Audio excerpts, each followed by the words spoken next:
Olá, seja bem-vindo à nossa sexta aula de filosofia. Eu sou o professor Fábio e hoje nós trabalharemos o período moderno da sociedade. Período moderno, que é a nossa terceira aula do tópico sobre o contexto histórico da filosofia. Na aula 1 nós trabalhamos os sofistas, na aula 2 o período medieval e na aula 3, que é do tópico a filosofia no contexto histórico, e na aula 4 nós trabalharemos sobre a patrística. A filosofia no contexto histórico, nosso conteúdo de hoje é como que se deu a origem, as características desse período e as inovações que passaram a surgir nesse período moderno. A filosofia moderna começa no século XV, quando tem início a Idade Moderna. Ela permanece até o século XVIII, com a chegada da Idade Contemporânea. Baseada na experimentação, a filosofia moderna vem questionar valores relacionados com os seres humanos, bem como sua relação com a natureza.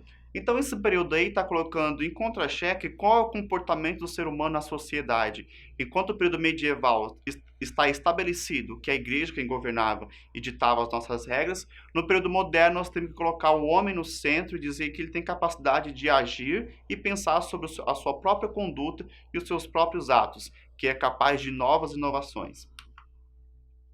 As características desse período é que essa fase reúne diversas descobertas científicas, como química, física, biologia, artesanato, imprensa, o que deu lugar ao pensamento antropocêntrico, o homem no centro do mundo.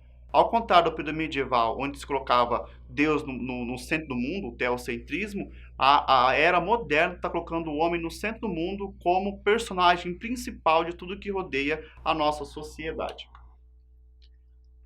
Então, esse período ele vai causar uma revolução do pensamento filosófico e científico, deixando de lado explicações religiosas do medievo e criou novos métodos de investigação científica. Aqui que passam a surgir as novas ciências, como física, química, biologia, a capacidade de inventar novos objetos, que às vezes no período medieval não era possível, porque a Igreja Católica ia lá e barrava as novas publicações de livros, por exemplo.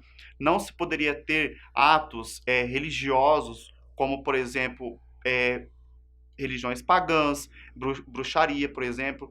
Na época medieval, se fosse descoberto isso, as bruxas eram queimadas. Hoje nós sabemos que não funciona bem dessa maneira mais. Então, nesse momento, o humanismo tem um papel centralizador, ou seja, como ser pensante e com maior liberdade de escolha. Então, é nesse momento do moderno aqui que o homem ele pode dirigir a sua própria conduta, ele tem o poder de escolher o que ele pretende ser, do que ele pretende vestir, do que ele pretende comer, ao contrário do medieval, que está bem colado com o período moderno ali, que a Igreja Católica passou a ditar novas regras comportamentais, regras políticas e sociais. Na era moderna, o homem já passa a ter um autocontrole do seu corpo, um autocontrole do seu pensamento e de novas ciências a serem descobertas. Diversas transformações ocorreram no pensamento europeu da época, das quais se destacaram algumas inovações científicas e até mesmo sociais, como por exemplo nós temos a invenção da imprensa na era moderna. Então nós temos aqui a imagem, né, de uma imprensa, do pessoal trabalhando.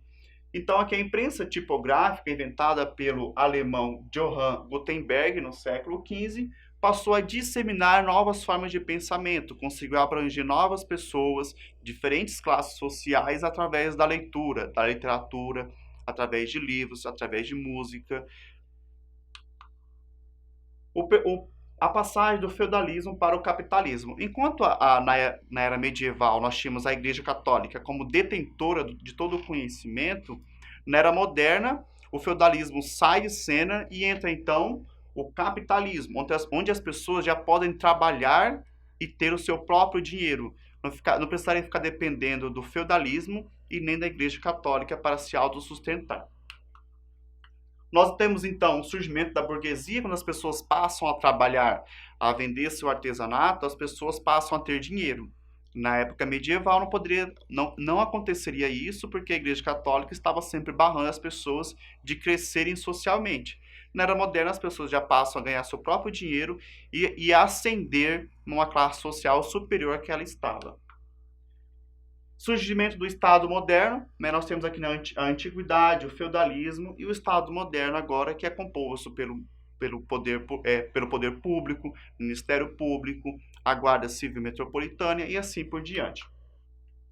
Então foi estabelecido também que nós teríamos o absolutismo, que é uma pessoa só detentora de todo o poder, mas que essas pessoas é quem elegiam essa pessoa como representante de toda a população. As principais características da filosofia moderna, então, são o antropocentrismo e o humanismo, o cientificismo, que é a capacidade de você inventar novas ciências e questionar métodos científicos também e elaborar novos conhecimentos, valorização da natureza, onde nós podemos, então, valorizar o nosso terreno, valorizar nosso território na qual nós estamos inseridos. Racionalismo, que é a razão, a capacidade de você julgar, por exemplo, atos políticos, atos religiosos, sociais, assim por diante. O empirismo, onde a base de todo o conhecimento não está advindo somente da Bíblia ou do conhecimento religioso, mas porque nós, seres humanos, temos a capacidade de aprender, então nós vamos atrás do nosso próprio conhecimento. A liberdade, idealismo, renascimento e iluminismo, filosofia laica, que é separada da filosofia, e assim por diante.